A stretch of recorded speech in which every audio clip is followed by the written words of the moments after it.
चर्चा रहे तुम्हारी।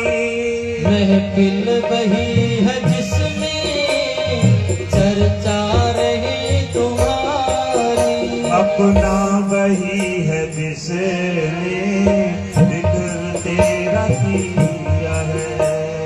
अपना वही है जिसने जिक्र तेरा किया है। दिल में जाने सतगुरु क्या रंग भर दिया है। दिल में न जाने सतगुरु क्या रंग भर दिया है।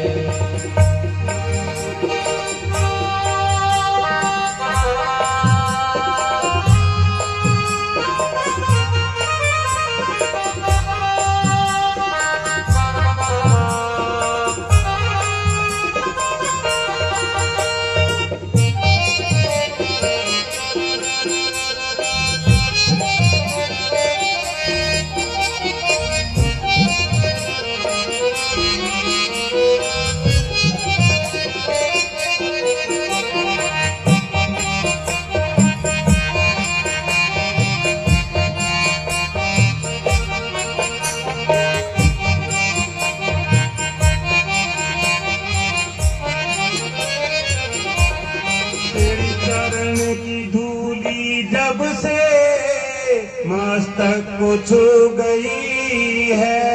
तेरी चरण की धूल जब से मस्तक को छू गई है। तेरी चरण की धूली जब से मस्तक को छू गई है।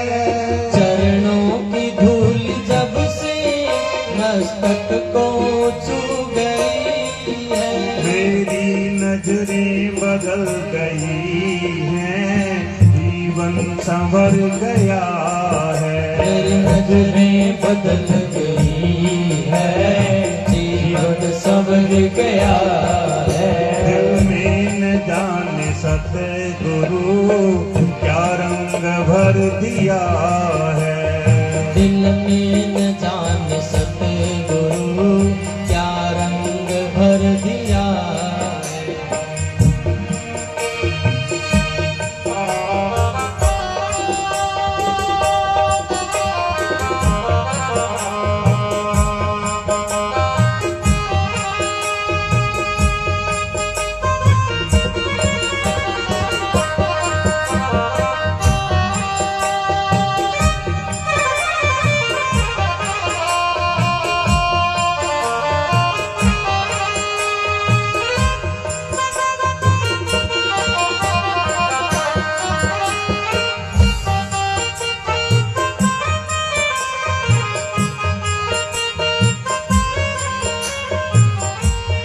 सजदा किसी के आगे अब तक न किया था। सजदा किसी के आगे अब तक किया नहीं था। सजदा किसी के आगे अब तक किया नहीं था। सजदा जो अब किया है तो सर ही रख दिया है। सजदा जो अब किया है तो सर ही रख दिया है। दिल में न जाने सतगुरु क्या रंग भर दिया है। दिल में न जाने सतगुरु क्या रंग भर दिया है। छोड़ेंगे डरना हम तेरा इकरार कर लिया है। छोड़ेंगे डरना हम तेरा इकरार कर लिया है। इकरार कर लिया है। इकरार कर लिया है।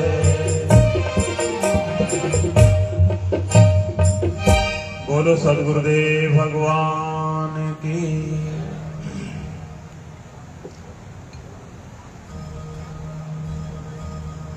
तो अभी आपने सर्वजी महाराज से बड़े सुंदर गुरु की जो वास्तविक जो महिमा है, गुरु का जो वास्तविक अस्तित्व है,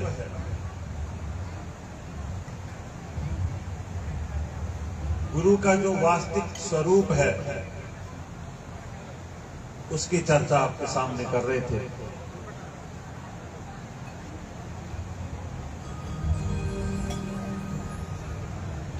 एक बात समझने की है, और अब ध्यान पूर्वक आप थोड़ी देर के लिए मेरे को समय देंगे तो कुछ बातें आपको पकड़ में आए।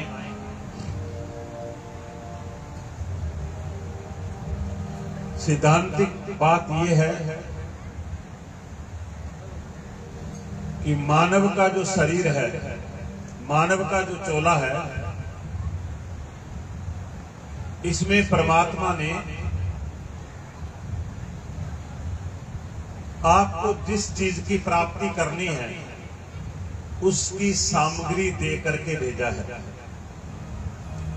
आप जो करने की अभिलाषा रखते हैं, जिज्ञासा रखते हैं,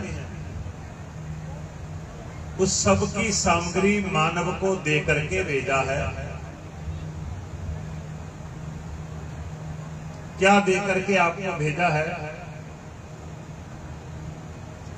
सबसे पहले मानव को विवेक का प्रकाश दे करके भेजा है। आपको ज्ञान का प्रकाश दे करके भेजा है। मानव में ऐसा कोई भी व्यक्ति नहीं है जिसके ज्ञान के द्वारा क्या सही है और क्या गलत है इस बात का ज्ञान ना हो। क्या सही है और क्या गलत है इस बात का ज्ञान ना हो, ऐसा कोई मानव नहीं है।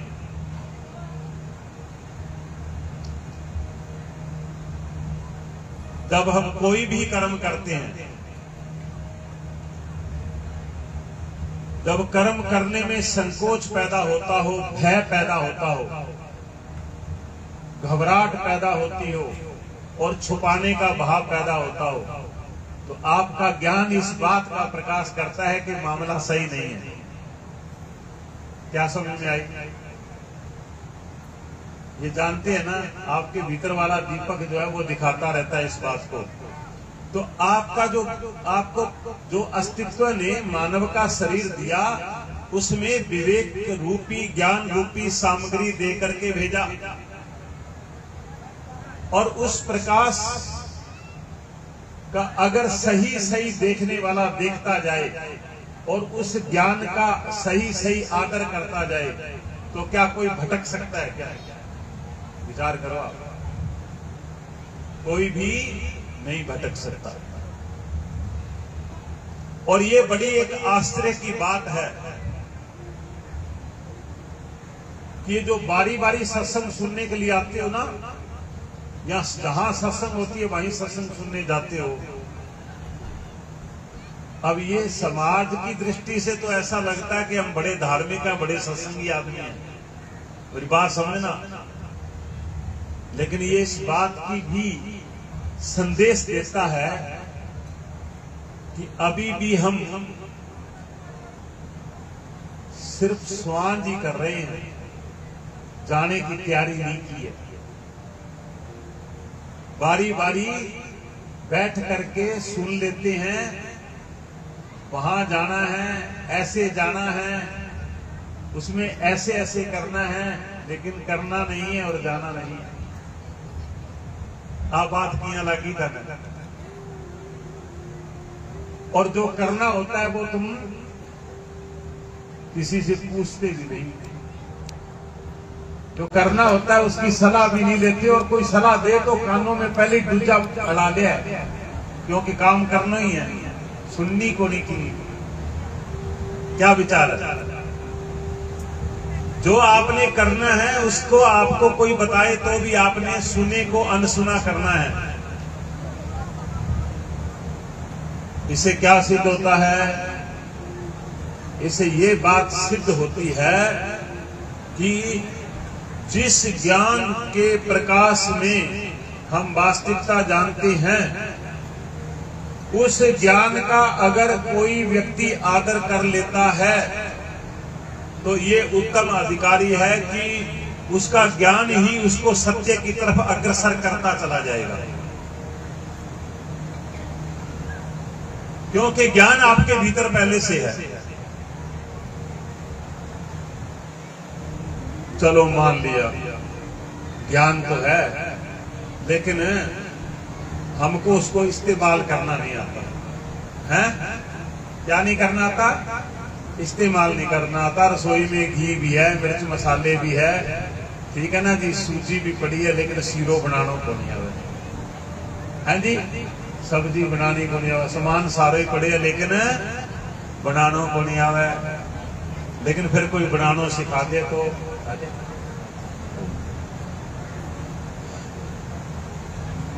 अगर बनाना सिखा दे तो, और बनाना सिखा दे और फिर भी ना बनाए तो उसको क्या कहते हैं कि वो काम चोर है। हमारा महाराज जी काम चोर है, काम ची चुरावे है। होता कि नहीं होता ये बात? इस बात पर ध्यान दो मेरी। मान लिया कि हमें अपने ज्ञान का आदर नहीं हुआ, लेकिन फिर आप सत्संग में आए, फिर आप संतों के संग में आए, फिर आप सदगुरु के पास आए और गुरु ने आपको एक एक बात बताई। आपको गुरु ने एक एक बात बताई, और बात वही बताई जिसको आप जानते हो। ये बड़ी आश्चर्य की बात है। ऐसा कोई ज्ञान नहीं है जिसको आप नहीं जानते। अगर नहीं जानते हो तो आप सुन करके फिर ये मुंडी क्यों हिलाते हो 10 किलो की? जब कोई भी बात सुनाता है तो फिर ये सिर क्यों हिलता है ऐसे? इसे पता है कि वो जानते हैं कि बात सही हो रही है, सही बात हो रही है अंदर। वो कितनी भी गहरी बात करें, लेकिन 10 किलो वाली मुंडी आ लीजिए है। इसे क्या सिद्ध हुआ कि जानते हैं हमको पता है, हमारे भीतर वो चीज है। पहले तो आपको अपने ज्ञान पे ही श्रद्धा हो, अपने ज्ञान पे ही आदर हो। नहीं हुआ कोई बात नहीं, तो फिर हम सदगुरु के पास आए और संतों के पास आए। सदगुरु के जब हम पास आए और उन्होंने हमें मार्ग दे दिया, हमारी श्रद्धा उस पर भी ना हो तो फिर क्या होगा? क्या विचार है कि अपने ज्ञान पर भी श्रद्धा नहीं हुई, फिर गुरु ने आपको एक चीज बतलाई, एक रास्ता बतलाया और उस पर भी आपको श्रद्धा नहीं हुई। क्या मानते हो इस बात को? अब कोई उपाय है? विचार करो आप थोड़ा सा। फिर कोई उपाय रहेगा? फिर कोई भी उपाय नहीं। क्यों? क्योंकि जिस ज्ञान का प्रयोग करने के लिए इशारा दिया गुरु, कोई विवेक जो हमारे भीतर था, जो सदा हमारे साथ था, जो हर बात का हमको अनुकूलता प्रतिकूलता का, झूठो और सांच का, अपना और पराये का, सच और सत्य का जो प्रकाश हमारे भीतर हर वक्त कर रहा था, वो जब उससे काम नहीं ले सके तो वही ज्ञान स्वरूप परमात्मा गुरु का साक्षात रूप धारण करके तुम्हारे सामने आ गए, आपके सामने आकर के प्रकट हो गए, आपने उनके चरणों में आ गए।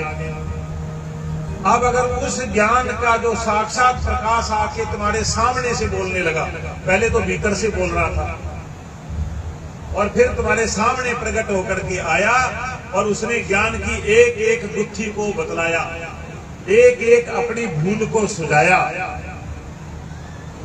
और उसके बावजूद भी हम उस पर अगर अमल ना करें, उसका अब हम चिंतन ना करें, मंथन ना करें, तो क्या होगा बताओ? कुछ होगा उपाय? उस जीवन में रंगत आएगी? नहीं आएगी।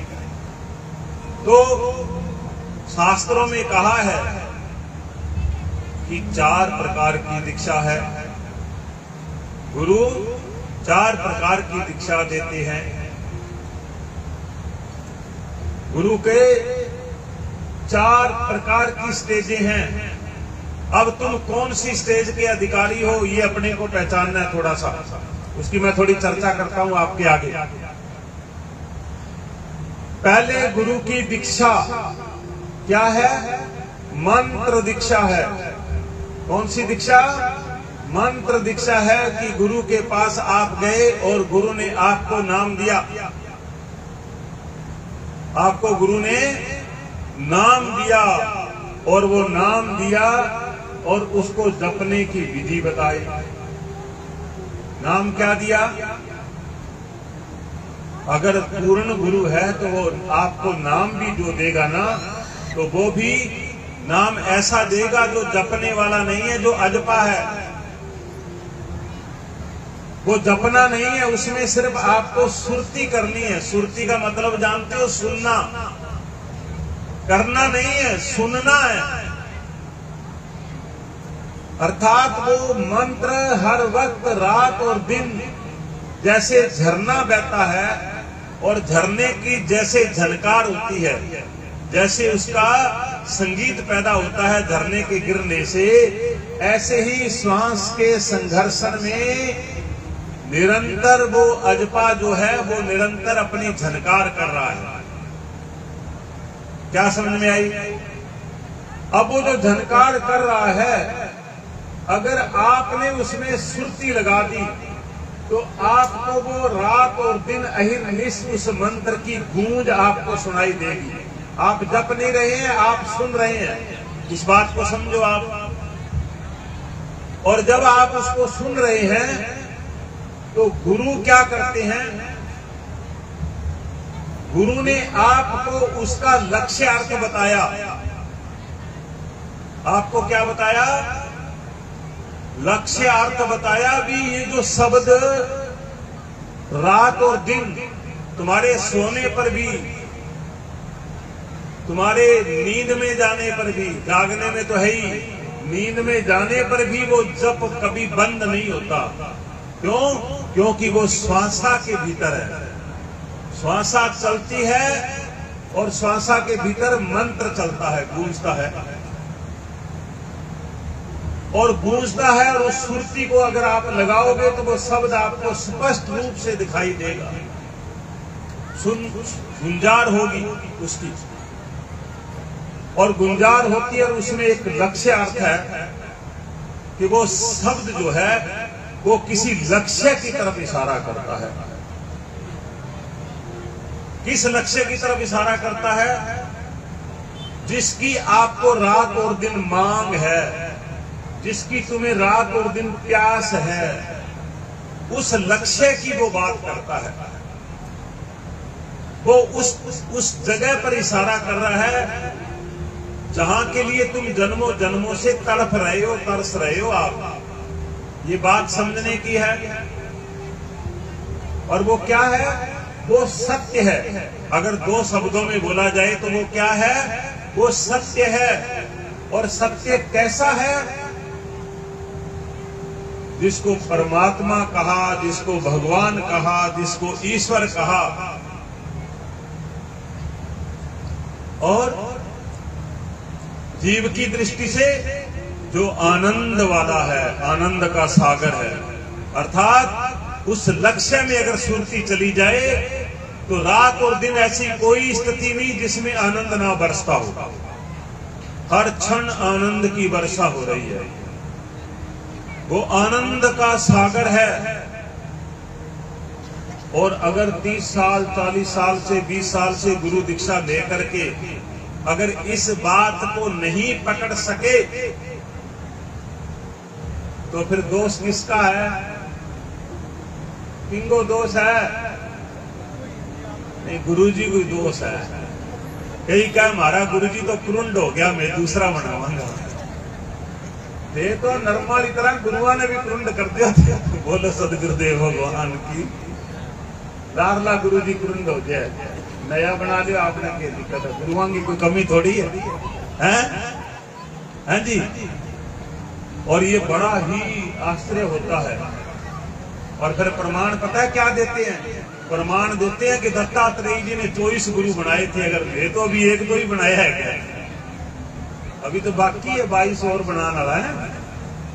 ये और साथ में चक्कर है। लेकिन आपको ये पता है क्या कि दत्तात्रेय जी ने किसी से कान थोड़ी फुकाया था। अगर आपने भागवत कथा का श्रवण किया हो, है हमारे सर्व जी महाराज जी कथा करते हैं, बड़ी ही सुंदर कथा का विस्तार से भागवत कथा को सुनोगे तो एक एक रहस्य का आपको ज्ञान होगा। ठीक है ना जी। और कलरखेड़ा के लोग यहाँ आए हुए होंगे, उन्होंने सुना है और बहुत बार सुना है यहाँ पर। तो दत्तात्रेय ने जो 24 गुरुओं की बात करी है, वो उन्होंने उसका जो गुण है उस गुण को ग्रहण किया है और ग्रहण करके जीवन में उतार दिया। और आप क्या करते हो कि जहां पता लगा कि गुरुजी तो शरीर छोड़ गया, कोई बात बता रहे थे आचार्य जी कि शरीर थोड़ी है कोई गुरु, लेकिन ज्यादातर लोगों के लिए गुरु ही शरीर है। हाँ जी, शरीर गुरु नहीं है, शब्द गुरु। बिश्नोई समाज में क्या कहते हैं? बिश्नोई समाज में क्या कहते हैं? शब्द गुरु, सुरती चेला। शब्द गुरु है और सुरती चेला है। शब्द गुरु सुरती चेला 5 तत्वों में रहे अकेला। ना कोई माई ना कोई बाप, अलख निरंजन आपे आपे। शब्द गुरु है और शब्द अक्षर है, उसका कभी नाश नहीं होता। इसलिए अक्षर ब्रह्म कहते हैं। इसलिए सिख धर्म के अंदर गुरु ग्रंथ को ही गुरु का प्रगट रूप माना है, क्योंकि वो अक्षर ब्रह्म है। इसलिए कहा कि जिसका हृदय अगम है खोज शब्द में ले। भी सारा सत्य उस शब्द के अंदर ही छिपा हुआ है, जिसका हृदय अगम है। अर्थात जो इंद्रियों के विषयों में आबद्ध नहीं है, जो रूप रस गंध स्पर्श दृश्य आदि में जो नहीं बंधी हुई, जिसकी चेतना इंद्रियों से हट गई है, जिसकी मन की कल्पना और बुद्धि के विचारों की तरंगों से जो मुक्त हो गई है चेतना, वो चेतना उस अक्षर के भीतर छिपे हुए सत्य को ग्रहण कर सकती है। ये बात आप समझो। मेरी बात समझ में आवे? अब बात बने कोनी नाचन वाली बात तो बंद होगी, अब तो करने वाली बात शुरू होगी है। इस बात को समझना थोड़ा ध्यान से कि जब ये बाहर वाली इंद्रियों से थोड़ी सी देर के लिए छुट्टी लोगे, मन की कल्पना और बुद्धि के विचारों से थोड़ी सी देर के लिए छूटोगे, कभी अकेले होगे अंदर, तब आपको भीतर की जानकारी होगी। और बड़ा ही दुर्भाग्य है कि सारे दिन इंद्रियों के सहारे से ही गुजरते हैं और फिर रात को अकेले हो जाए और नींद ना आए तो बड़े बेचैन हो जाते हैं। मन तो महाराज जी नींद को नहीं आवे। सारी जिंदगी सोते सोते हो गया, अगर एक रात नींद नहीं आवेगी तो क्या हो जाएगा? है जी, एक रात नींद नहीं आएगी तो क्या होगा? लेकिन इतने परेशान है कि पता नहीं क्या खो जाएगा, नींद नहीं आएगी। कभी भी बैठ करके ये विचार नहीं कर सकते भी ठीक है आज मेरे प्रभु के घर से जागरण हुआ है, आज मैं मेरे प्रभु से बात करूंगा। अब रात को कोई मुझे बुलाने वाला नहीं है और कुछ करने को बाकी नहीं है। आज मैं मेरे भगवान से बात करूंगा, आज मैं मेरे गुरु की बताई हुई बात को ढूंढूंगा अंदर जाकर के। और ये अगर बैठ जाओ पड़ाथी मार के, बैठ के देखना, नींद ना आवे नहीं तो बैठ जाइए और बैठ के इस बात का सही संकल्प करियो कि आज सो नींद गई जाने दो, उसको बुलाना भी नहीं, आवे तो भी को नहीं आने देने वाले, और फिर आप कभी जाना ध्यान में। लेकिन हम इंद्रियों के विषयों से 1 मिनट के लिए भी अलग नहीं होना चाहते। एक क्षण के लिए भी मन के संकल्प विकल्प से रहित नहीं होना चाहते, एक क्षण के लिए भी हम विचार से रहित होना नहीं चाहते। और कई बार ऐसी घटना आती है कि जब बिल्कुल मन मौन होता है, बुद्धि में कोई विचार नहीं होता, शरीर में कुछ स्फुरना नहीं होती और एकदम गुम होता है सब कुछ, बाहर का सब न्यूट्रल होता है। ऐसी गति कभी कभी आती है, खुद ही बेचैन हो जाओ, पता नहीं मेरा आज की होगी, आज पता नहीं मन की होगी। और तुम्हारे को नहीं होगा तो जो घर वाला होगा ना हो जाओ, तू यहाँ बटोड़ों से बनी क्या बैठी है, ये बात है कि यहाँ गुमसुम बैठी है? लेकिन वो जो क्षण है, वो जो क्षण आए हैं, वो क्षण ही ध्यान के क्षण हैं, वो ही क्षण समाधि के क्षण हैं। वो किसी पूर्व जन्म की साधना का फल रूप में आपके पास थोड़ी देर के लिए आई थी। मेरी बातों को ध्यान से समझोगे तो पकड़ोगे आप। वो कुछ क्षण थे जो आपकी किसी जन्म की साधना का फल था कि आपने प्रयत्न नहीं किया और अप्रयत्न होने पर वो घटना घट गई। और घटना घटी और भीतर ना कोई दुख है, ना कोई सुख है, ना कोई पाना है, ना कोई खोने का गम है, कुछ भी नहीं है वहां। ऐसी स्थिति आ गया। क्या वो स्थिति अच्छी नहीं है क्या? जिसमें कुछ पाने का भी नहीं, कुछ खोने का भी नहीं, जिसमें सुख भी नहीं, दुख भी नहीं, वो ही तुम्हारी आत्मा का स्वरूप है, वो ही तुम्हारा सहज स्वभाव है। इस बात को समझ लो ध्यान से। आत्मा आत्मा की बात करते हो ना, वो उसी का सहज स्वरूप है कि जिसमें क्या कहते हैं, न जन्म न मौत, जहां बेफिक्र जी रहा हूं, क्या जाने दुनिया वाले मैं क्या पी रहा हूं। न भूख है न प्यास है, न कुछ छोड़ा न खाने की आस है, खुशियां खा रहा हूं, आनंद पी रहा हूं, क्या जाने दुनिया वाले मैं क्या जी रहा हूं। है वो गति आपकी कभी कभी किसी किसी क्षण में आती है और उसी की बात गुरु मंत्र दीक्षा देकर के करते हैं। उसी अजपा को देकर के वही बात आपको पकड़ाने में लगे हैं कि वह परमात्मा जो सब जगह है वो ही तेरा स्वरूप है। और बड़े कमाल की बात है कि श्वासा की सुर्ती लग जाए तो शरीर के प्रति जो पकड़ है वो तुरंत छूट जाती है। इस अजपा में इतनी बड़ी पावर है कि जैसे ही आपकी सुर्ती शब्द में गई, शरीर का तुरंत ही भाव खत्म हो जाता है। और ये बड़ी हैरानी की बात आप महसूस करोगे कि जैसे ही शरीर के प्रति भाव छूट जाता है, संसार का भान नहीं रहता।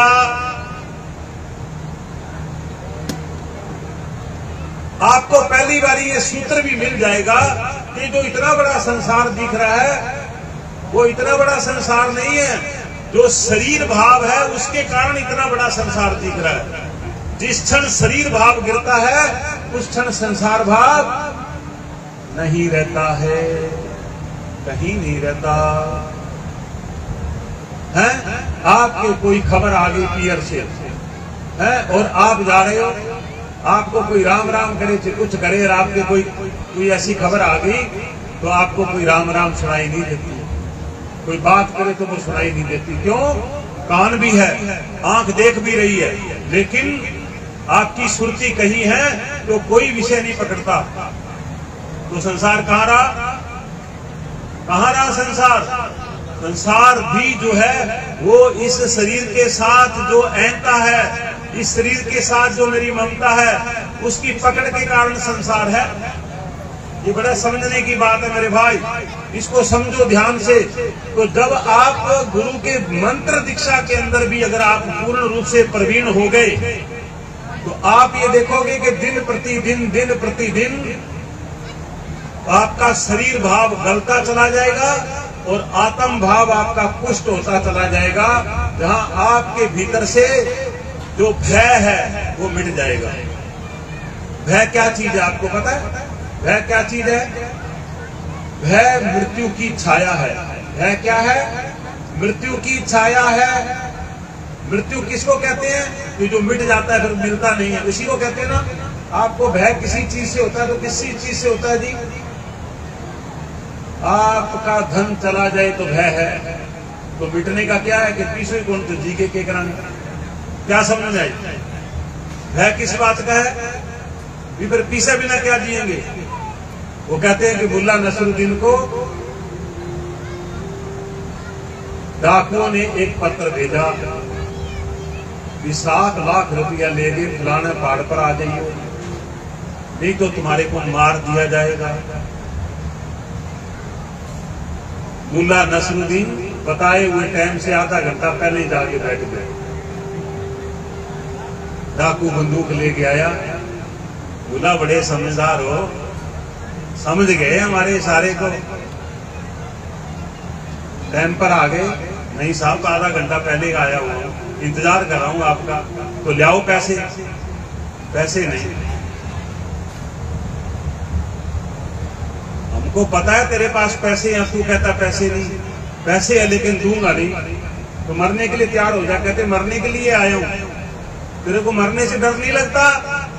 कहने लगे जब पैसे ही चला जाएगा तो जी के भी क्या करूंगा, मार दो गोली। हमारी तो हालात ये है। क्या समझ में आई? भय किस चीज का है?